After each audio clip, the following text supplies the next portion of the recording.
This interview is a part of the Oklahoma Historical Society's Oral History Program, Living Legends Collection. This interview was originally conducted in November of 1970. The interview is conducted by Mr. Pendleton Woods. The interviewee is Colonel Tom Stafford, astronaut from Oklahoma. The interview took place at Oklahoma Christian College in Edmond, Oklahoma. This interview was re-recorded on November the 26th, 1985, for inclusion in the permanent collections of the Oral History Program by Judith Michener.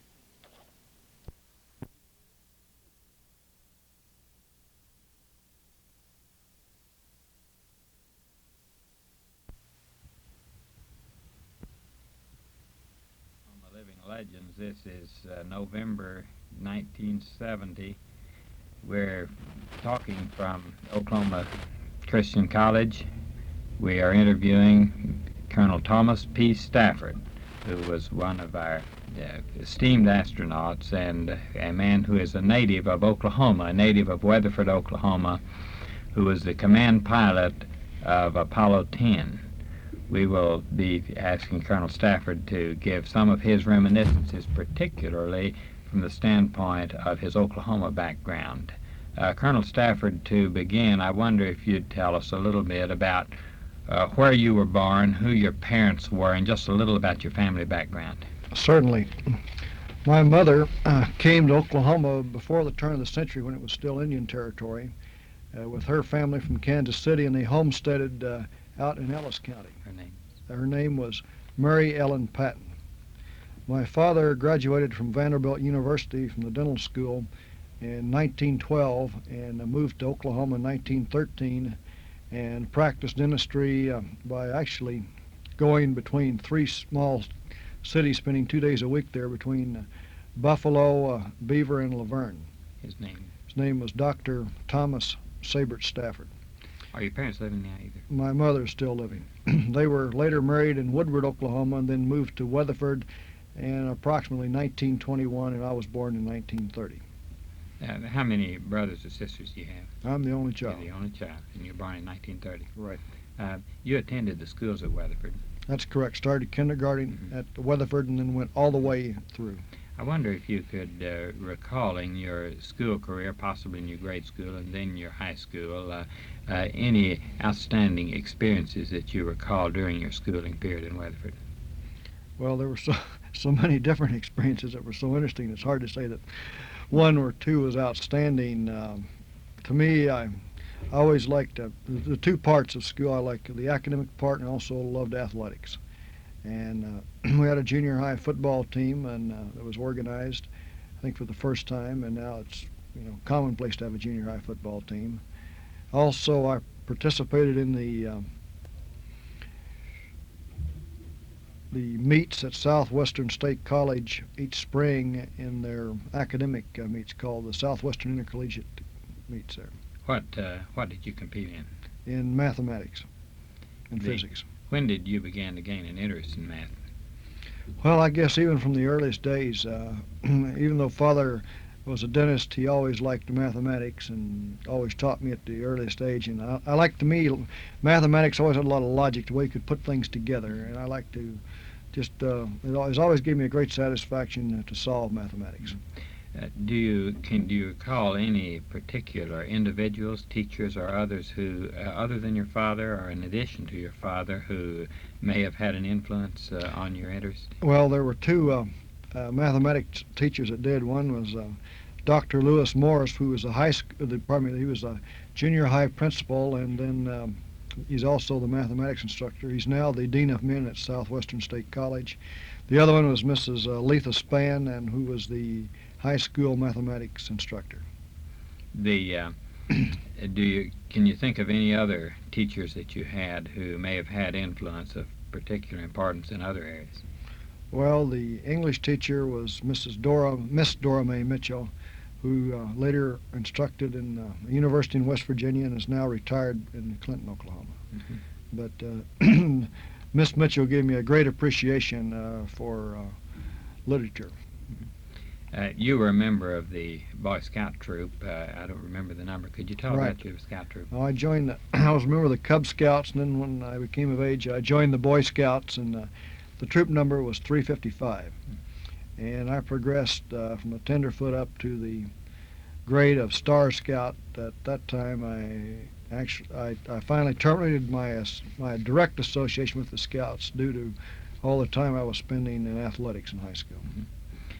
Could you comment on the Boy Scout organization and any influence it may have had? Well, it was, to me, one of the greatest influence of the Boy Scout program of America is the fact that it takes an individual, and it's really one of the first times he's on his own, he learns to become self-sufficient. So I think it really serves a great function in our country. Do you feel that there are any areas in which your Boy Scout training may have helped you in your later at the academy and in your later career as an Air Force officer? Yes, I think definitely, again, what I said, that one of self-sufficiency, one of working with others, and learning how that you should always work as a goal and teamwork. It may be of interest to you that there were patrol of boys from Troop 355 at the National Jamboree in Idaho, and they were wearing the Apollo 10 patch that you brought back from your flight. Right. The Scoutmaster asked me if we'd carry those out to the moon. I thought we'd be more than glad to. Well, they were very proud. We're very proud of those.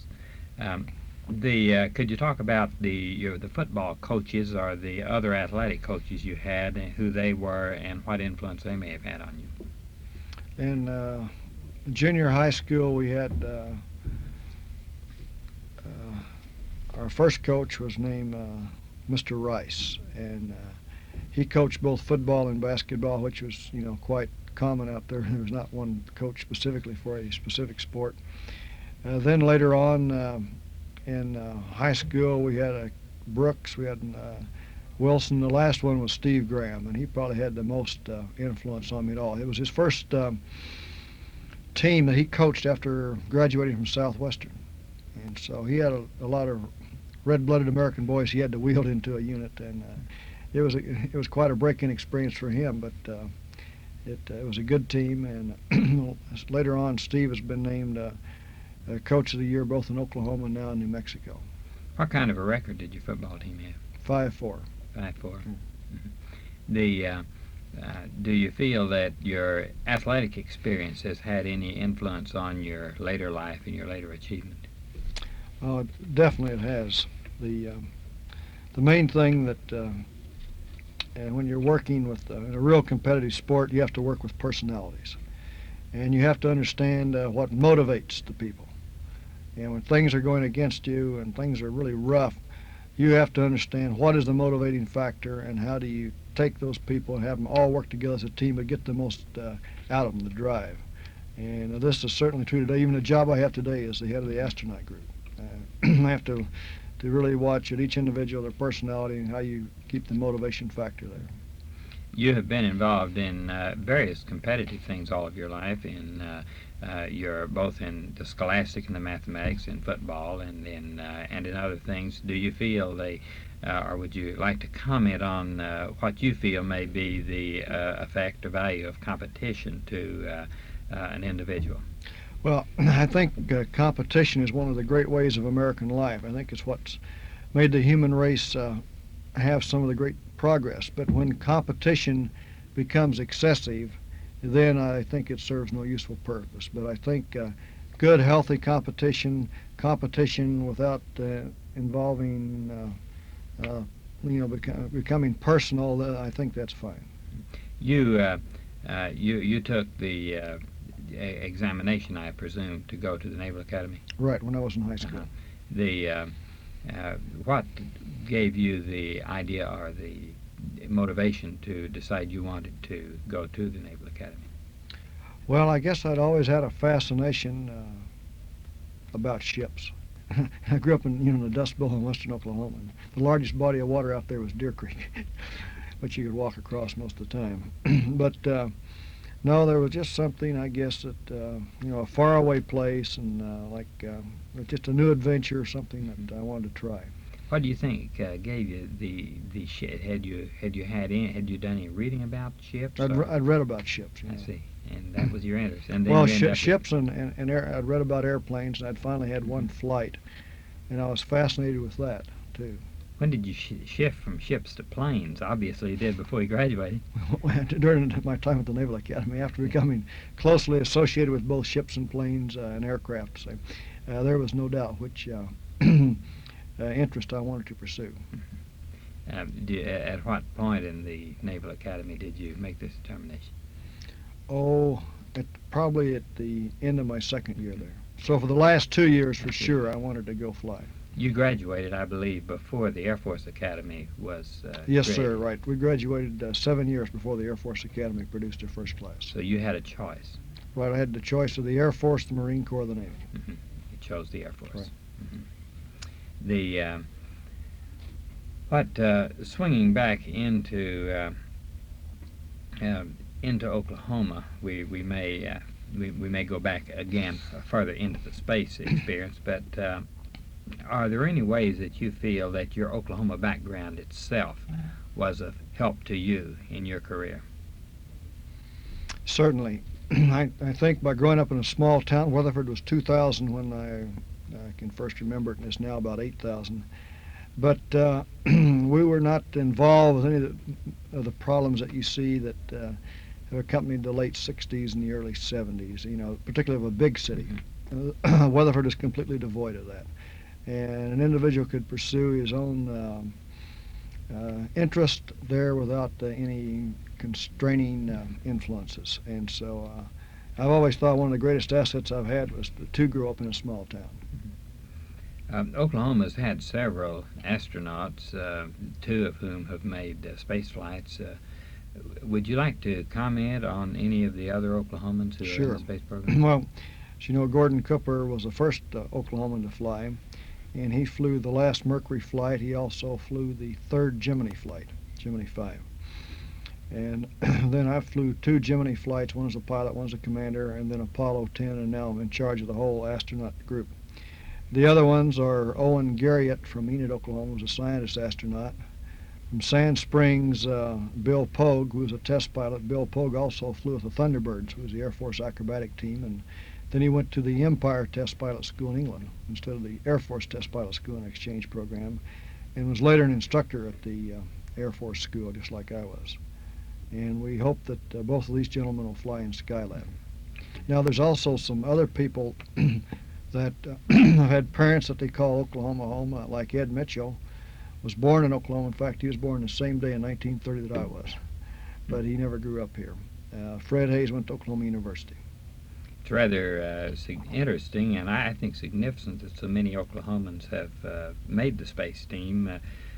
Do you can you attribute that to any reason to that? I think that Oklahoma has always had a consciousness of, let's say, exploration. I think they've had one that definitely tended towards interest in aircraft and flying. Mm-hmm. Do you feel that the Oklahoma environment is conducive to possibly to the disciplines and the other things that can become involved in? I believe so, but again, to excel in college, to really excel in flying, I mean, be at the top of the flying profession, and to be an astronaut, it takes a lot of discipline. And I think the background and the bringing up in Oklahoma certainly is a major factor in that. Mm-hmm. Have you had close relationships with any of these other astronauts, or any experiences? I'm thinking in terms of maybe a funny experience, maybe or anything else. A chance to tell a story on what if you want to, of any of the other Oklahomans involved. Well, the one I know best by far is Gordon Cooper. Mm-hmm. Would you like to talk about him a little? Well, I think Gordo was always a great practical joker, and it's before Alan Shepard's flight, the first time we sent a man into space on a short 15-minute suborbital flight, and they wanted some pictures for the press in a television medium of the astronaut getting in the elevator to go up the gantry. But Shepard was busy, in a training, so what they did, they put Gordo in one of Al's suits and showed him going down there, and he had the whole entourage of cars, the guards, and he got ready, and he had this worked out with some of the suit technicians and a couple of guards. When he suddenly got up to the the door of the elevator. He put his hands out like he was afraid. He wasn't going to go. He put his hands out and just stopped. And they kept pushing on him and heaving. And finally they picked him up and threw him in the elevator. And they ran inside and closed the doors and out. And needless to say, all the public relations people went wild on that one. And it got up to Mr. Webb, the administrator, and there was great repercussions on that. Mr. Webb, incidentally, is an Oklahoman, or had spent quite a bit of time in Oklahoma. Right, he's a native Carolinian, but had worked here for several years in Oklahoma as a business executive. Mm-hmm. He was a great man, and he certainly contributed a lot as far as the formation of NASA. Mm-hmm. From the standpoint of interesting stories that affected any of the Oklahomans, including yourself, any of the funny situations, take yourself. In your experience as an astronaut, what would you say to begin with was the funniest experience you may have run across? We've had some great ones. I think one of the best ones we've had, it was planned, was when we completed the first rendezvous in space. As you know, in the Gemini program, I had 3 final counts on each one of my missions before we finally got off. And this was due to either a booster would malfunction and not make it into orbit, or a Gemini rocket would blow up. And we finally are going to rendezvous on Gemini 7. That would have been up for 12 days. And on board Gemini 7 was Jim Lovell, who was a classmate of mine from the Naval Academy, and Frank Borman, who was from West Point. Now, Wally Schirra was the commander, and I was a pilot. We're both from the Naval Academy. And our flight crew director at that time was Alan Shepard, Naval Academy graduate. And what we did was cut out on the size of cardboard, the exact size of my Gemini one, and then on top of it we had a blue background, and then in gold it had Beat Army. This was just about the time of the Army-Navy game. And so here, the big suspense and all that, and we finally lifted off. There's a lot of pressure on to do that rendezvous, because this was what the whole lunar mission was premised upon, was we could do a lunar orbit rendezvous. And all the hardware was built on it. If we had had a difficult time doing the rendezvous, if we had proven that the rendezvous was not feasible, well, we just shot about $10 billion. And so there's a lot of pressure on, but it came off just right on the money. And we did it, and we got there. We're flying formation just a couple of feet away. And I told Jim Lovell that the doctors were, concerned about his vision after 12 days of weightlessness, and that they wanted to give him a visual acuity test. I wanted to read the signs. He said, all right, and we could see Jim. He's a real scroungy-looking character. He had 12 days of beard on. He was in the other spacecraft about 10 feet away, and so I said, now, can you read down? We made sure we were in the United States when we did this, so I flashed it up and says, what does it say? And he said, he yelled out, Beat Army, and he snapped a picture of it. And the basic card that I carried there is back in the Naval Academy Museum. so that was a good one we played. If you didn't have a few jokes with all the pressure you're under and all the long hours you keep, it'd just be impossible to stand it. So you got to have a few laughs. That's a good one. Can you think of any others? Why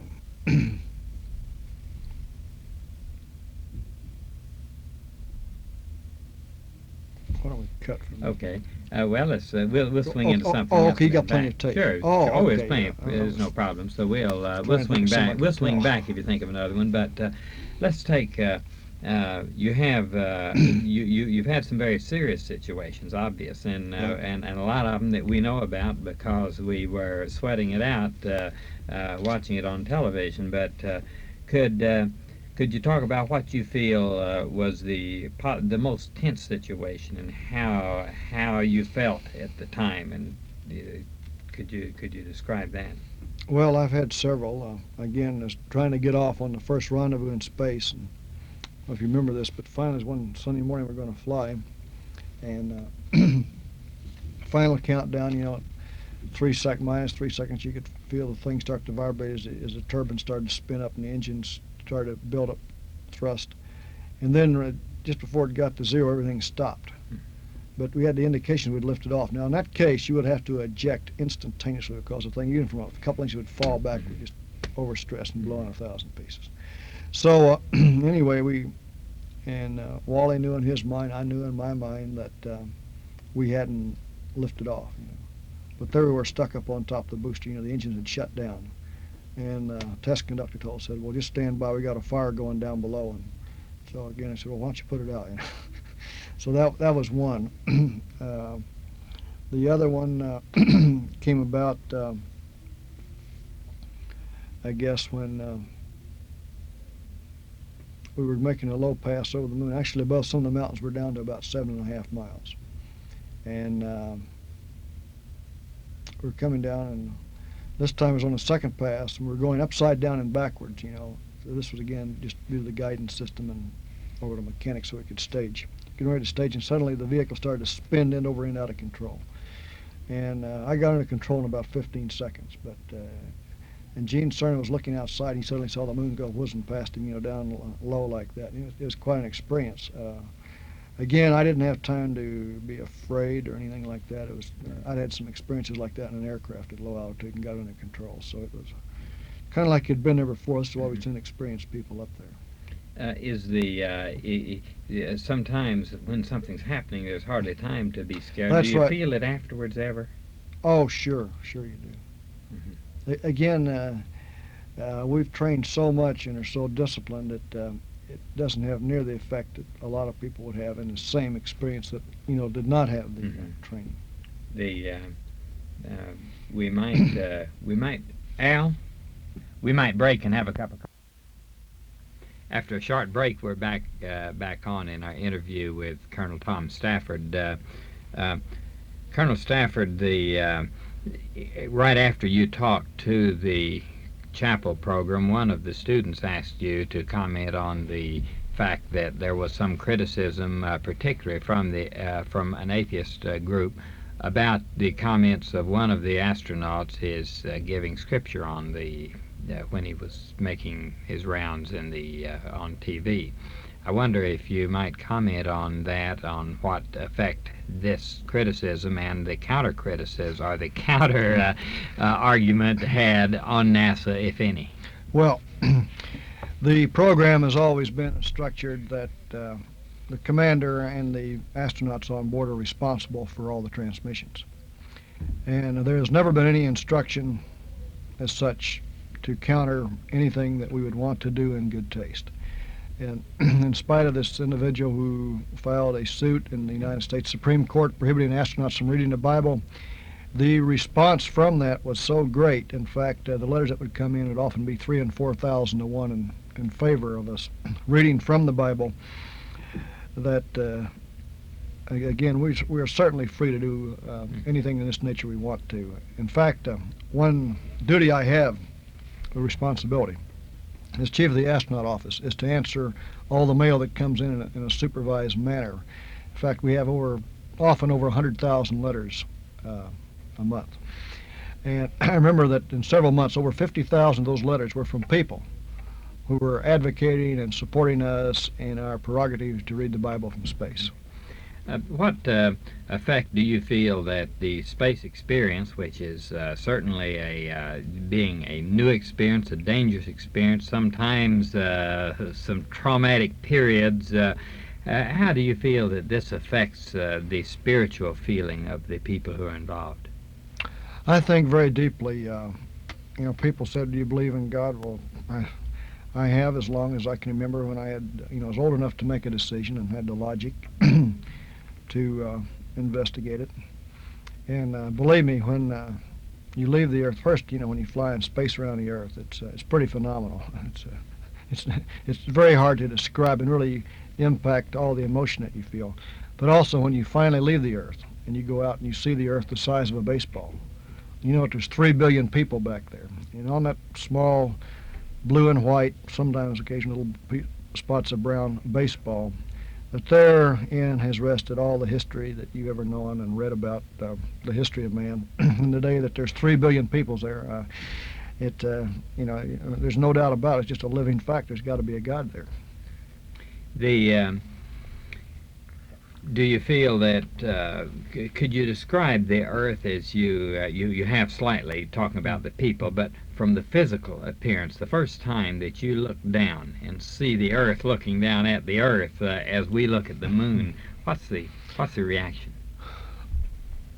The first time that, we that I finally left the Earth on a free return trajectory. And I'd been in orbit twice before on both my missions, up to, say, 180 miles. And you can see the horizon out to about 900 miles. And again, you travel 3.5 miles a second. But when we made the burn to go to the moon, we were upside down. It seems like we're always doing things upside down in space. We're upside down over the Pacific Ocean at nighttime, and the third stage of the Saturn lit off with a big bang, and we're slowly starting to accelerate. And you could tell the night air glow was down below us, and then suddenly here came the sunrise, and we were climbing into the sunrise. And when we finally shut off, we were only 100. We started 100 miles. We were only 170 miles. And then on a programmed maneuver, the booster with both the spacecraft turned away from the Earth, so the sun would be over our shoulder for the transposition and docking. In fact, when we showed that, that was the first time that we'd ever showed live color television from space. And I think most of you probably saw that when we docked the two vehicles. But all this time, we never saw the Earth. We finally pulled our lunar module we called Snoopy out of the doghouse, the adapter, and moved away. We showed you the S4B, and then we turned around and we saw the Earth. Now, this had been 2 hours after we made the maneuver to lose the Earth, and we hadn't seen it. And you really move out in 2 hours, you cover over 30,000 miles. And we turned back, and there was the Earth, the size of a basketball. And none of us could say anything, and you could see it getting smaller. And we knew that we were gone for one long ride. Could you talk about the experience of the splashdown? I mean, I know that there's Oh, let me hit one thing in front of that. Around here you have moonrise and sunrise, but when you experience your first Earthrise, that's a phenomenal sight. Something else, too. On the way to the moon, because of our trajectory where the moon was so close to the sun, we never saw the moon until we got there. In fact, we'd been in pure daylight for 3 days, slowly rotating in a barbecue mode to dissipate the heat from the sun. And we knew from our flight plan that we should fall in the shadow of the moon, and after 3 days of pure sunlight, suddenly everything got dark, just boom. We looked around, it was dark and the stars came out. You looked around, we still couldn't see the moon. It was something big and it was black and it was out there, but you couldn't see it. So we said, well, we hope all our trajectory's right. So we got in this position to go upside down and backwards to burn the lunar orbit. And finally, about 40 seconds before we ignited the engine to pull in the lunar orbit, there was the moon right below us. It was just suddenly it was there, And it looked a heck of a lot closer than 60 miles, And it looked real weird in the early sunrise. And we had the maneuver, the burn we had to pull in the lunar orbit was about 6 minutes long. And as a commander, I had a hard time keeping everybody's head in the cockpit because, here's something you've never seen before, and I was monitoring a computer. John Young was on the left on the engine controls, and Gene Cernan had the electrical power and the height and the helium and the flow into the engine on the monitoring that propellant. But, here's a critical burn, but we just had occasionally I could watch it sneak a glance out. It was like a little kid in a candy shop, really. But then we got squared away, and finally up came the first Earthrise. And again, that is so phenomenal. We'd seen the Earth get smaller and smaller, but then we finally, disappeared, then we saw it come up. Now, when you have an Earthrise come up, it comes up, boom, where a sunrise and a moonrise we see here just slowly comes up. I mean, in 8 seconds, the Earth is up, boom, and it just moves, and it's just, it takes your breath away. Could you describe a splashdown from the standpoint of being the one splashed down? Well, re-entry is something, you have to go through. So, to me, I've never had any dread of re-entry, but the main thing is after re-entry on those chutes. I've never had any concern about the fireball or the guidance or my ability to fly it. In fact, I still hold the overall record, along with Gene Cernan on Gemini 9. We splashed down 7 football fields length from our target. That's from firing retros over Australia, so 0.38 nautical miles. But the main thing you're concerned about are those chutes coming out. And once those chutes de-reef, in fact, when you're on the drogues, you're getting whipped around pretty bad. You're banged all over the place, and that's why you're strapped in tight. Then you get down to 25,000 feet, the relief valve goes, and your ears start to pop, and you squeeze your nose to clear your ears. And finally, at 10,000, the main chutes come out, but they're held together, so you won't have a big opening shock and can withstand the force. So the chutes are streamered, and suddenly a guillotine fires and cuts the cord, and boom, the chutes de-reef. It's just a nice general deceleration. That's the greatest deceleration in the world. Now, after that, you think the rest of it is anticlimactic, but there's splashdowns ahead, and every splashdown varies. My first one on Gemini 6 with Wally Schirra, we hit down with a little nice plop, and the nose dug underwater just a little bit, and then we popped up, and there we were, and the carrier was right by us. On Gemini 9, there's a big wind blowing, and it had a high sea state, and we were swinging back and forth on the parachute. And I remember my experiences from Gemini 6 from about 300 feet up. I said, well, Gene, it'll just be a very gentle splashdown. and then there was a tremendous crash. And we pulled over 10 G's on that spacecraft. We ripped shingles off the bottom. It cracked my teeth. Gene's head went forward and hit the instrument panel, and we went about 8 feet under the water. Looking at the films, we could put a column of water in the air over 40 feet. See, we hit on the windward side of a wave in a 90 degrees to it in a big splash. But on Apollo 10, we came down the Pacific Ocean. The whole world saw us there. It was nice and calm. Just a little splash, and it was all over. So every splashdown is different.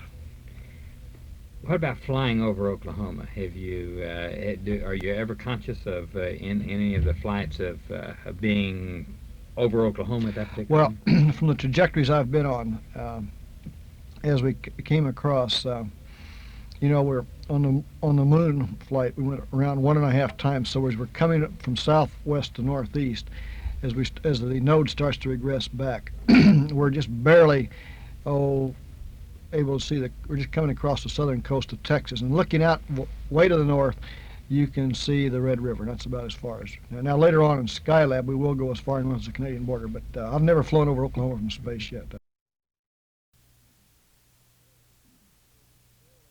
We're just barely able to see we're just coming across the southern coast of Texas, and looking out way to the north, you can see the Red River. That's about as far as. Now later on in Skylab, we will go as far north as the Canadian border, but I've never flown over Oklahoma from space yet.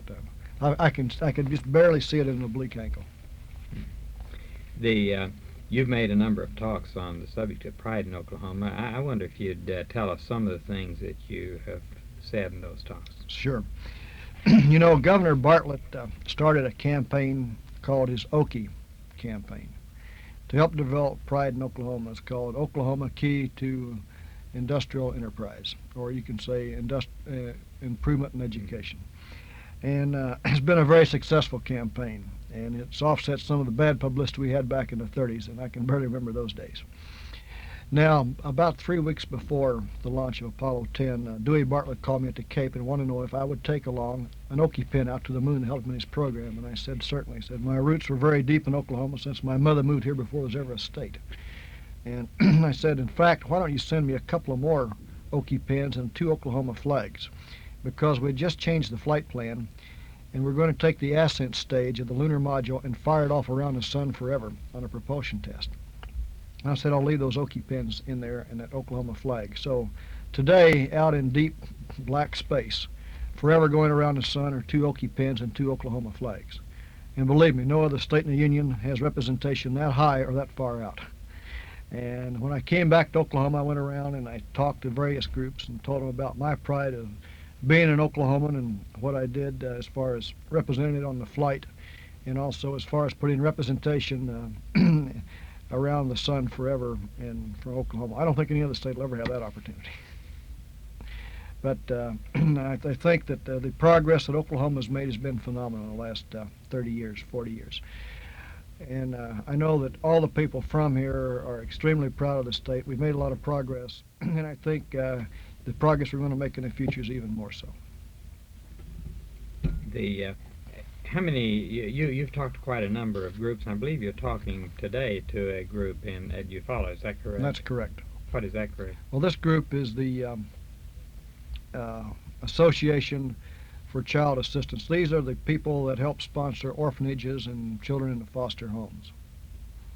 Have you had any interest, have you worked any in that area other than? Not directly, no, not directly. Do you have any swinging back over to comments we had talked about, one interesting experience, one funny experience with Gordon Cooper and one with yourself, and I mentioned that if you thought of any more that we might swing into it, something that you feel is either funny or something that maybe